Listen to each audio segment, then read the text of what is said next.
Hello friends, this is Nilofar Neha Khan and welcome to our YouTube channel Shikshalaya. तो आज हम बात करेंगे यूपी टेट के बारे में।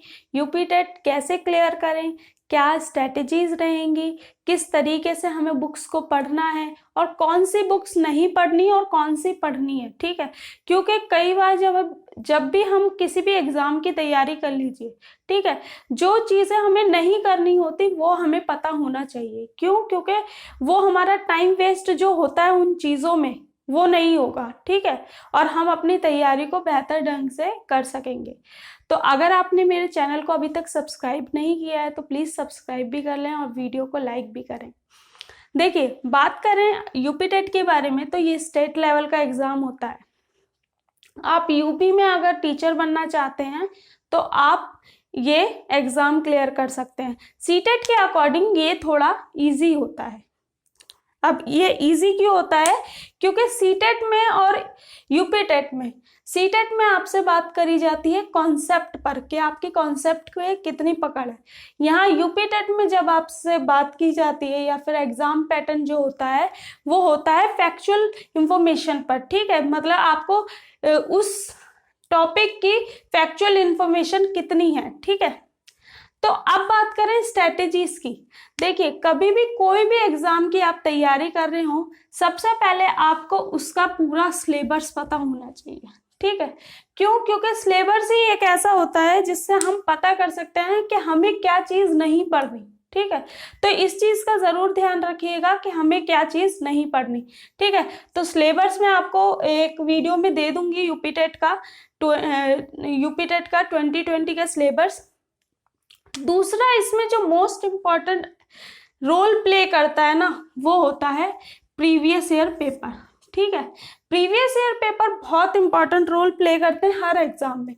लेकिन यूपी टेट की अगर हम बात करें तो देखिए, यहाँ पर जो बात की जाती है वो फैक्चुअल इंफॉर्मेशन की जाती है, जो कि देखिए फैक्चुअल इंफॉर्मेशन ज्यादा फैक्ट्स पे बात की जाती है, जो टॉपिक के अंदर इंफॉर्मेशन आपको दे रखी है। तो ऐसा तो है नहीं कि हर साल नए टॉपिक्स आ जाते हैं, वही गिना चुना सिलेबस है, वही चीज आनी होती है। तो इसमें प्रीवियस ईयर पेपर जो काम करते हैं, कई बार रिपीट क्वेश्चंस भी आ जाते हैं। तो इसलिए हमारा प्रीवियस ईयर पेपर बहुत इंपॉर्टेंट रोल प्ले करता है यूपी टेट में।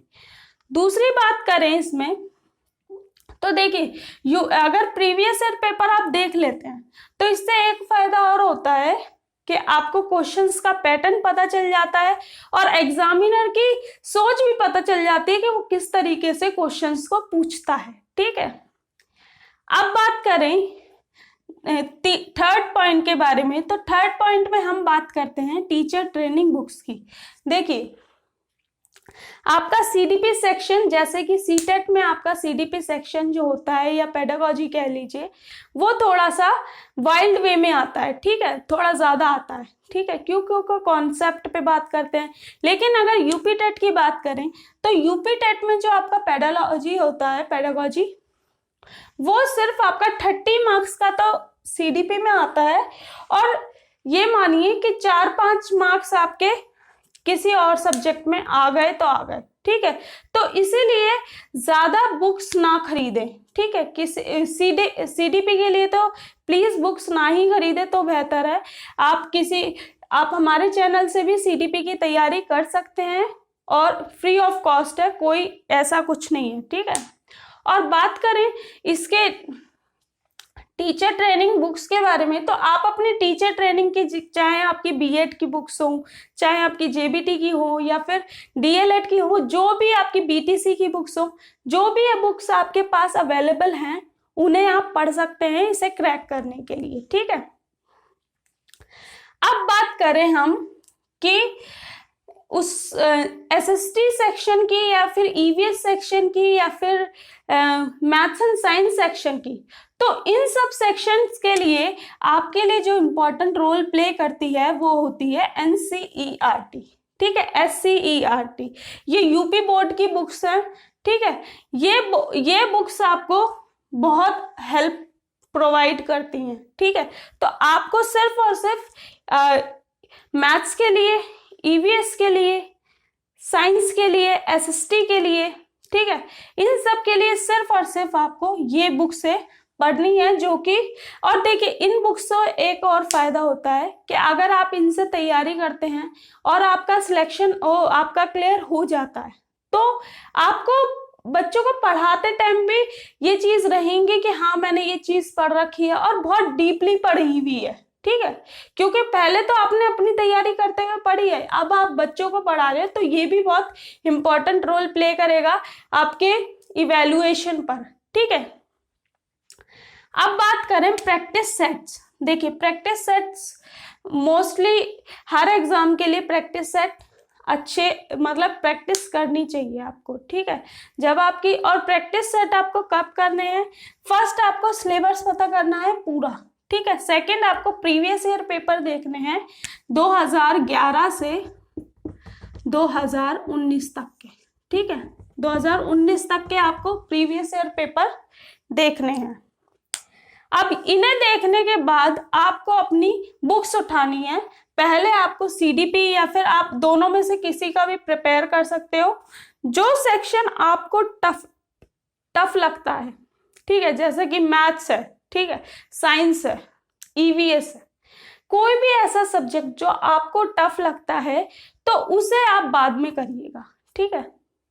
ये रीजन मैं इसलिए बता रही हूँ क्योंकि हम किसी भी एग्जाम की तैयारी जब शुरू करते हैं ना, तो हमें थोड़ा उन सब्जेक्ट पे ज्यादा पहले करने चाहिए जिन पे हमारी पकड़ है। इससे क्या है, हमारा मोटिवेशनल लेवल थोड़ा सा बिल्टअप होता है और हम चीजों को इजीली करते चले जाते हैं। लेकिन अगर हम टफ चीजें पहले उठा लेंगे तो हमारा जो मोटिवेशनल लेवल है वो डाउन हो जाएगा। तो इसलिए जरूरी है कि आप पहले वो चीज लीजिए जो चीज आप कर सकते हैं, ठीक है, जिनमें आपकी पकड़ है, चाहे वो एसएसटी हो, मैथ्स हो, जो भी, एनीथिंग। तो उसके बाद आपको ये टीचर ट्रेनिंग बुक्स या फिर SCERT जो यूपी बोर्ड की होती है, ठीक है, इन सब चीज करने के बाद आपको अपने प्रैक्टिस सेट्स करने हैं, ठीक है। प्रैक्टिस सेट आप कैसे भी कर सकते हैं, कहीं से भी परचेस कर सकते हैं, और इवन आप कुछ प्रीवियस ईयर पेपर्स की भी प्रैक्टिस करें, ठीक है। प्रीवियस ईयर पेपर आपने देख लिए, फिर उन्हें देने बैठ जाओ, ठीक है। प्रैक्टिस सेट में आपने प्रीवियस ईयर पेपर ही कर डाले प्रैक्टिस के लिए, ठीक है। फिर आपका आता है लास्ट में टाइम टेबल। देखिए सब किसी भी एग्जाम की आप तैयारी कर लीजिए, उसमें टाइम मैनेजमेंट बहुत जरूरी है, बहुत ही ज्यादा, ठीक है। तो टाइम टेबल आपका होना चाहिए। जैसे कि अभी आपके एग्जाम होने में काफी टाइम है, तो आपको 2, 3, 4 जितने आपको सफिशिएंट लगे, ठीक है, जितना आपको सफिशिएंट लगे उतना टाइम दीजिए, लेकिन डेडिकेशन के साथ दीजिए। ये नहीं कि आज तो आप 2 घंटे दे रहे हो, फिर कल आप गायब हो, फिर परसों आप 4 घंटे दे रहे हो, फिर तरसों गायब। तो ये नहीं, एक मेंटेन करना है टाइम टेबल, और उसके अनुसार ही आपको करना है अपनी चीजों को, ठीक है। वो आप अपने अनुसार मैनेज कर सकते हैं कोई भी चीज। जैसे जिसे दिन में पढ़ना अच्छा लगता है वो दिन में पढ़ सकता है, जिसे रात में वो रात में, ठीक है। अब बात करें इसके बारे में कि पेपर 1 का सिलेबस, ठीक है। पेपर 1 के सिलेबस में बात करें तो 30 मार्क्स का आपका सीडीपी आता है, 30 मार्क्स का आपका ईवीएस आता है, 30 मार्क्स का हिंदी आता है, और 30 मार्क्स का, ये देखिए ये ऑप्शनल सब्जेक्ट होता है, इंग्लिश, उर्दू और संस्कृत में, ठीक है। आप कोई भी सब्जेक्ट ले सकते हो इंग्लिश को हटा कर, ठीक है। तो 30 मार्क्स का आपका वो होता है, 30 मार्क्स की आपकी मैथ्स आती है। जैसे आपकी पकड़ है हिंदी में, ठीक है, आपकी पकड़ है ईवीएस में, ठीक है, आप इन सब्जेक्ट्स को पहले कीजिए।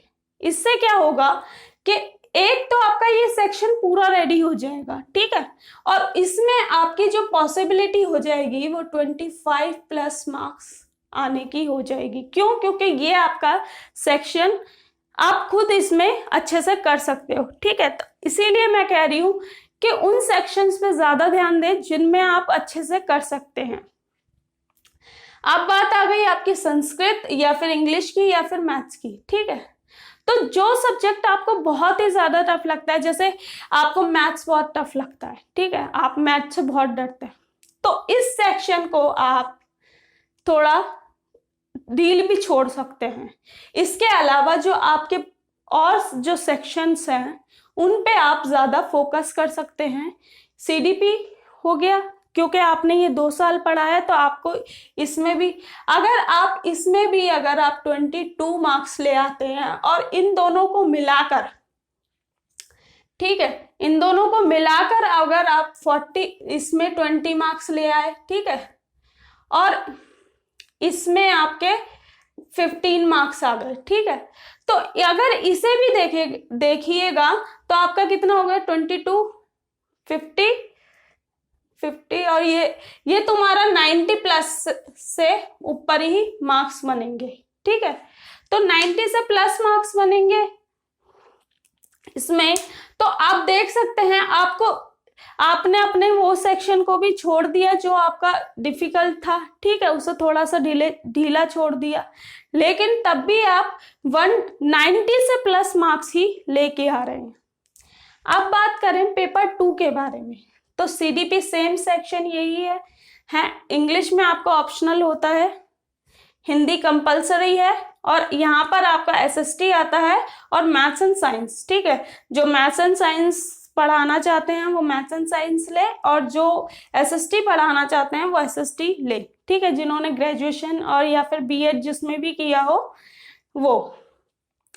तो यहाँ पर अगर बात करें कि जैसे आपका एसएसटी अच्छा है, तो यहाँ पर आप कोशिश करिए कि आपको 50 मार्क्स कवर करने हैं एनी हाउ, ठीक है। अगर आप यहाँ 50 मार्क्स कवर कर लेते हैं और इसमें आप 25 मार्क्स कवर कर लेते हैं, तो आपके ये जो दोनों सेक्शन हैं इनमें आप थोड़ा नॉर्मल भी चीजें करेंगे तब भी आप 90 प्लस मार्क्स लेके आ सकते हैं। तो मेरी सलाह यही है कि आप स्ट्रेटेजीज के अनुसार ही काम करें और चीजों को, और देखिए एक यूपी टेट की इंफॉर्मेशन एक और दूं कि यूपी टेट में पेडालॉजी बस ये 30 मार्क्स की आती है, ठीक है, जब ये 30 मार्क्स की सिर्फ ये आती है और 2-4 मार्क्स की किसी सब्जेक्ट में ईवीएस में या फिर किसी में भी आ जाए, ठीक है, तो आपको पेडागोजी पे ज्यादा फोकस नहीं करना है, आपको उन सब्जेक्ट्स पे ज्यादा फोकस करना है जिन पे आपकी पकड़ है, ठीक है, पहले, फिर आपको पेडागोजी पे फोकस करना है और फिर आपको उन चीजों को देखना है जो कि आपको टफ लगती हैं, ठीक है। तो यहाँ ये हमारी वीडियो खत्म होती है। अगर आपको ये वीडियो अच्छी लगी हो या फिर कोई भी इंफॉर्मेशन आपको अच्छी लगी हो तो प्लीज हमारे चैनल को लाइक एंड सब्सक्राइब जरूर करें और हमारे चैनल को सब्सक्राइब करें ताकि आने वाली हर अपडेट आप तक पहुंच सके। और सीटेट से रिलेटेड या फिर यूपी टेट से रिलेटेड जो भी आपके डाउट हैं, ठीक है, आप कमेंट बॉक्स में कमेंट कीजिए, मैं एज सून एज पॉसिबल कोशिश करूंगी कि आपके कमेंट्स का रिप्लाई कर पाऊँ। Thank you.